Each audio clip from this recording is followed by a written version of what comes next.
Selamat petang semua. Kalau kemarin kita lihat isu paling kontroversi timbul lagi di Malaysia gara-gara Najib.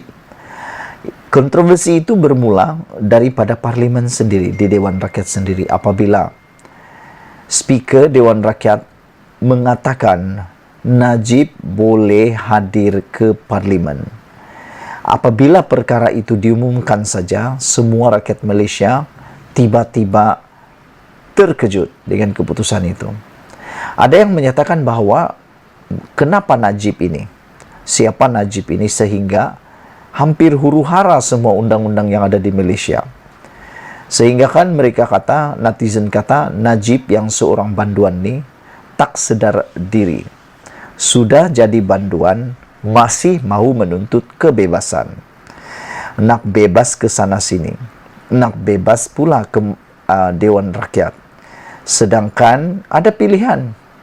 Kalau benarlah seperti yang Peguam Najib kata, dia mempunyai tanggungjawab untuk menyatakan dan mendengar, juga memberikan masalah, mengajukan masalahnya ke parlimen.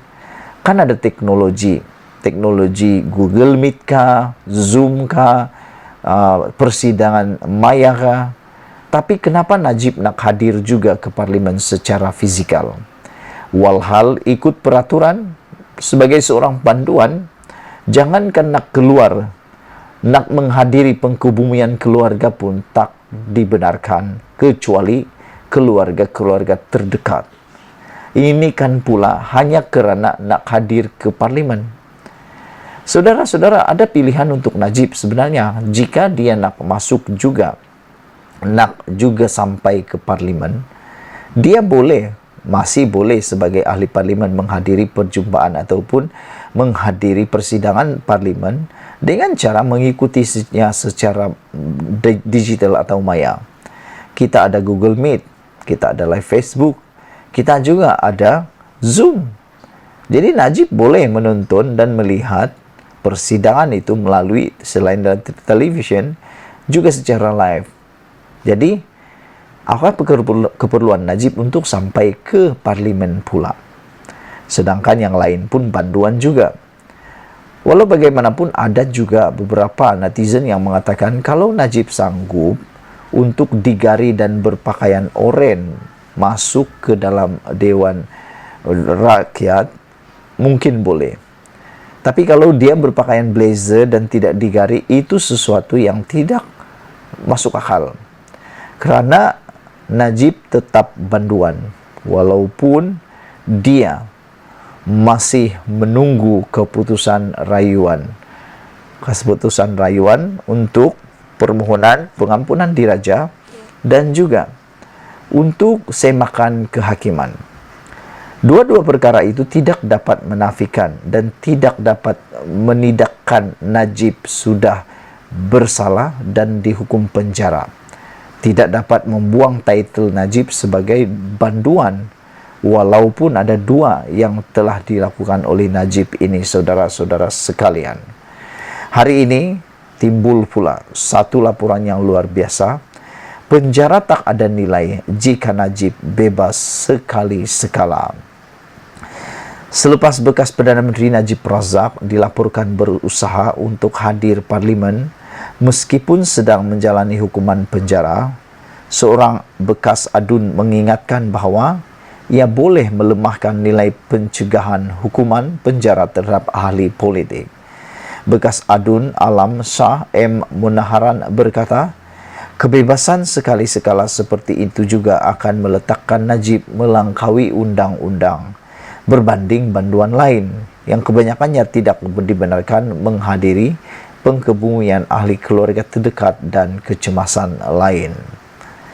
Tiada sesiapa yang sepatutnya melampaui undang-undang.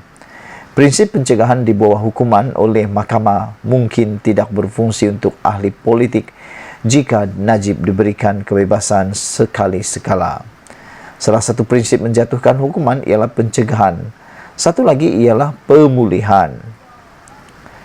Kebebasan sekali-sekala adalah berbahaya kepada prinsip undang-undang yang ditetapkan. Katanya yang juga merupakan peguam dalam satu kenyataan hari ini. Awal hari ini, Peguam Najib Shafie Abdullah berkata pasukannya telah menulis surat kepada Menteri Dalam Negeri Hamzah Zainuddin untuk merayu terhadap keputusan Jabatan Penjara yang tidak membenarkan ahli parlimen pekan itu menghadiri prosiding Mahkamah Taupan Parlimen yang disambung hari ini. Dia berkata pembantu politik Najib juga tidak dapat melawatnya di penjara, yang bermakna Najib tidak dapat berkhidmat kepada pengundinya. Sesekali dia sebagai ahli parlimen perlu dibenarkan diiringi oleh pegawai pihak penjara ke kawasannya untuk mendengar rungutan rakyat di sana dan bercakap mengenai pembantunya. Bercakap dengan pembantunya sama ada terdapat sebarang masalah di kawasan pekan, katanya lagi. Sekiranya tiada jawapan tidak jawaban menggalakkan diterima menjelang tengah hari, Shafie berkata pasukannya akan memfailkan semakan kehakiman bagi membolehkan Najib melaksanakan tugas parlimennya. Bagaimanapun, Manoharan mengingatkan bahawa dia sendiri tidak dapat melaksanakan tugasnya sebagai adun ketika ditahan di bawah Akta ISA. ISA ialah undang-undang yang membolehkan penahanan tanpa perbicaraan.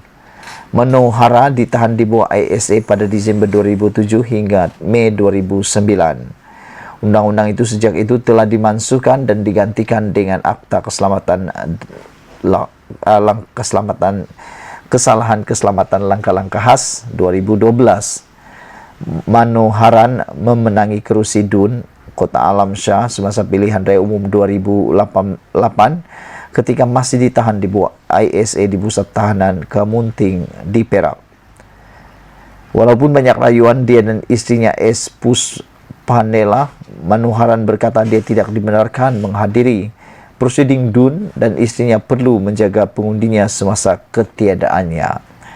Saya hanya seorang tahanan politik dan bukan individu yang kerup. Saya mengangkat sumpah di kem tahanan Kemunting. Saya tidak dibenarkan mengangkat sumpah sebagai adun di DUN Selangor pun, kata beliau lagi. Saudara-saudara, sekali lagi aku nak bacakan tajuk isu paling hangat pada petang ini ialah penjara tak ada nilai jika Najib bebas sekali sekala. Saudara-saudara, tertular bahawa Najib telah meminta kebenaran untuk mengikuti prosiding Dewan Rakyat. Namun demikian, perkara itu ditolak oleh Jabatan Penjara dan hari ini timbul pula desas-desus Najib nak pula membuat tindakan undang-undang sekiranya rayuannya tidak diterima. Dan inilah dia tajuk, penjara tak ada nilai jika Najib bebas sekali sekala. Sekian dulu Malaysia kita punya, kita jaga sama-sama, cintai Malaysiaku. Bye-bye.